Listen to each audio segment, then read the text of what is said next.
আজকের ম্যাচের রেজাল্ট কি এটা সবাই মোটামুটি জানেন। বাট এরপর আমি খুব ছোট করে আপনাদেরকে জানিয়ে দিই।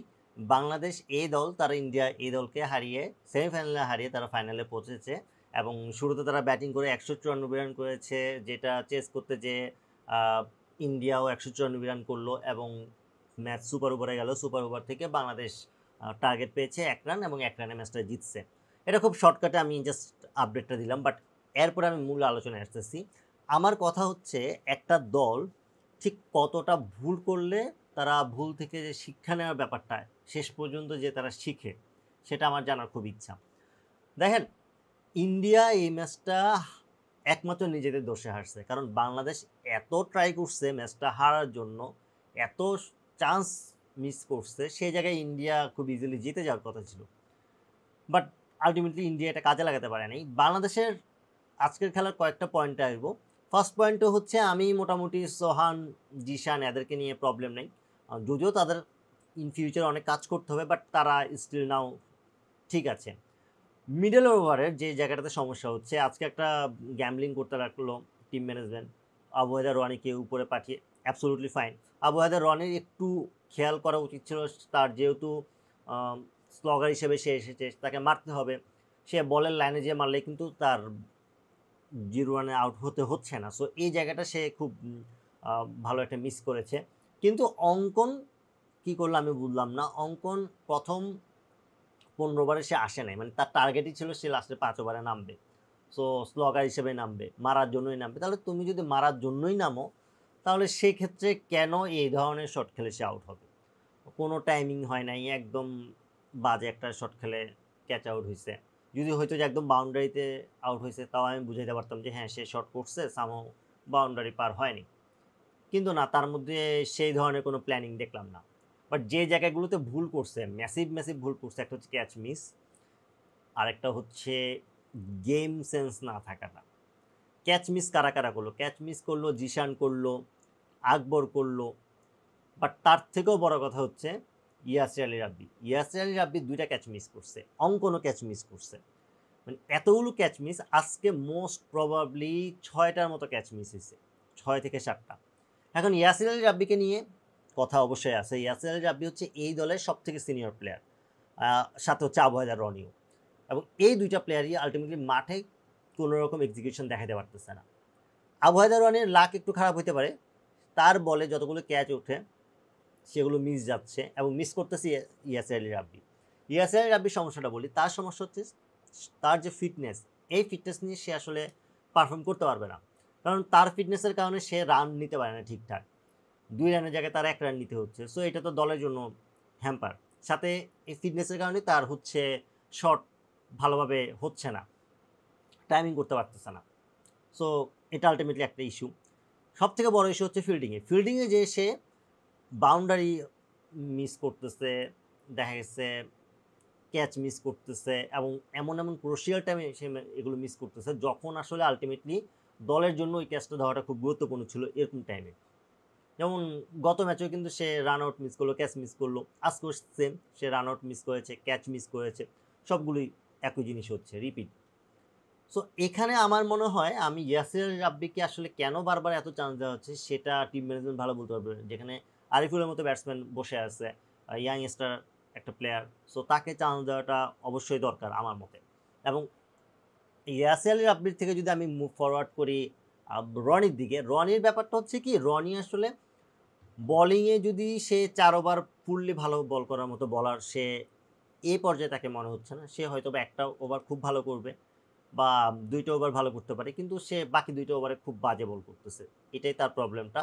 এখন এটা আসলে তার একারও দোষ দেওয়া যায় না। তার যদি ফিল্ডিংগুলো মিস না হতো, ক্যাচগুলো মিস না হতো তার বলিংয়ের সময়, হয়তো বা তার আউটপুটটা আরও বেটার আসতে পারতো। কিন্তু আকবর আজকে যেটা করলো সেটা আসলে আমি আকবর থেকে কখনোই আশা করিনি।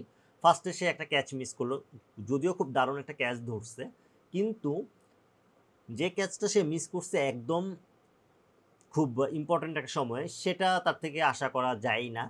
বাট এরপরও যেটা খুব ইম্পর্ট্যান্ট ছিল সেটা হচ্ছে লাস্ট বলে যখন 4 রান লাগে, ব্যাটসম্যান লং অফের দিকে বল মেরে সুন্দর করে 1 রানে বেশি হওয়ার কথাও না, জিশান যদি একটু স্লোলি বলটা ধরে থ্রোটা করছে, কিন্তু থ্রোটা আসলে পুরোপুরি কিপারের কাছে যায় না, একটু স্টাম্প থেকে একটু দূরে ছিল।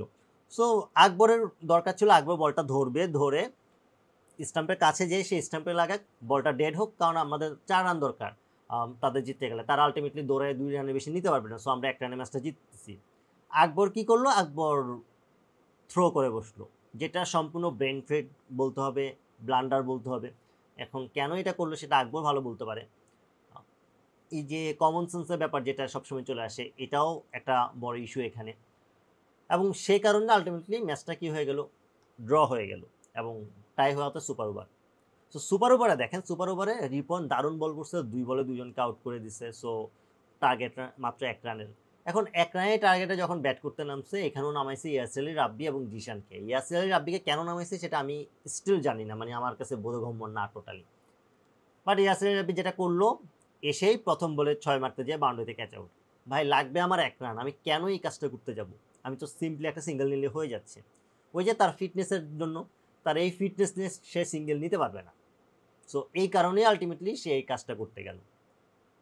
পরবর্তীতে নামলো আকবর, প্রথম বলটা লাকিলি ওয়াইড হয়ে যাওয়াতে আমরা ম্যাচটা জিতছি, কিন্তু ওই বলও আকবর স্টাম্পিং হওয়ার একটা যথেষ্ট ভালো চান্স ছিল, কিপার ওইটা গ্রেপ করতে পারেনি। যদি স্টাম্পিং হলে কোনো ইস্যু হতো না, বাংলাদেশ যেহেতু ওয়াইড হয়েছে, বাংলাদেশ ম্যাচটা জিতে যাচ্ছে।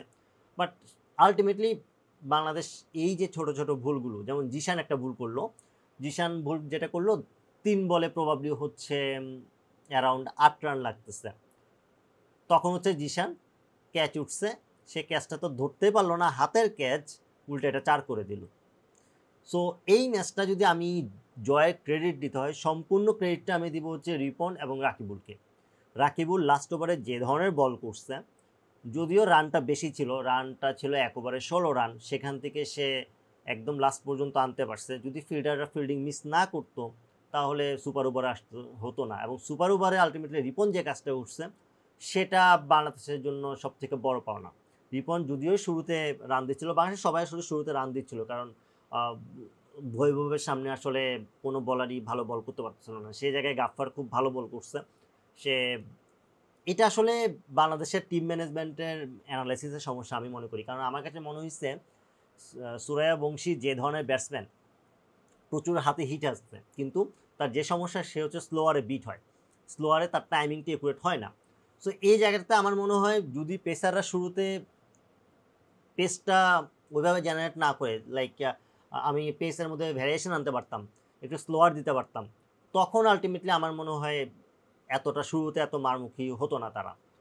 এই কারণে বাংলাদেশ শুরুতে একটু ব্যাকফুটে চলে গেছিলো, সেই জায়গা থেকে পরবর্তীতে বলাররা কাভার আপ করতে করতে অনেকটুকু কাভার আপ করেছে, এবং বলারদেরকে ক্রেডিট দিতে হয়, বলাররা সবাই মোটামুটি চেষ্টা করছে। আমি ইভেন আবহাওয়া রনিকেও ক্রেডিট দেবো যে সেও চেষ্টা করছে, বাট তার আলটিমেটলি এটা আনলাকিও বলতে হয়।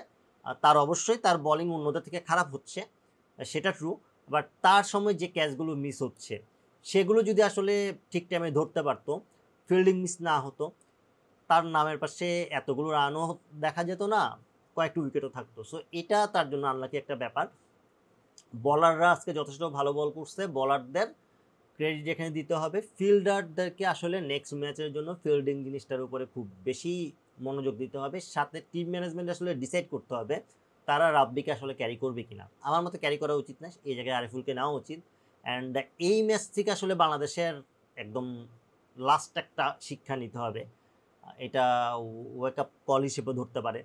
যেই ধরনের প্যানিক করছে, যেই ধরনের ব্লান্ডার করছে, এরপরে ফাইনালে যাওয়াটা আসলে এটা বাংলাদেশের জন্য বড় পাওনা অবশ্যই।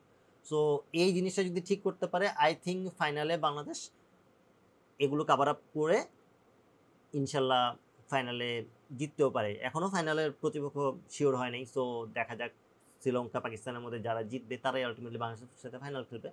বাট আজকের এই ম্যাচের থেকে বাংলাদেশের আসলে যে ধরনের ঘাটতিগুলো ছিল, যে ভুলগুলো তারা করছে, মিস্টেকগুলো করছে, সেগুলোর উপর আসলে ফোকাস করাটা খুব বেশি জরুরি, এবং আই হোপ তারা এটাতে ফোকাস করবে। ভিডিওটি ভালো লাগলে লাইক, কমেন্ট, শেয়ার এবং সাবস্ক্রাইব করে পাশে থাকবেন। আল্লাহ হাফেজ।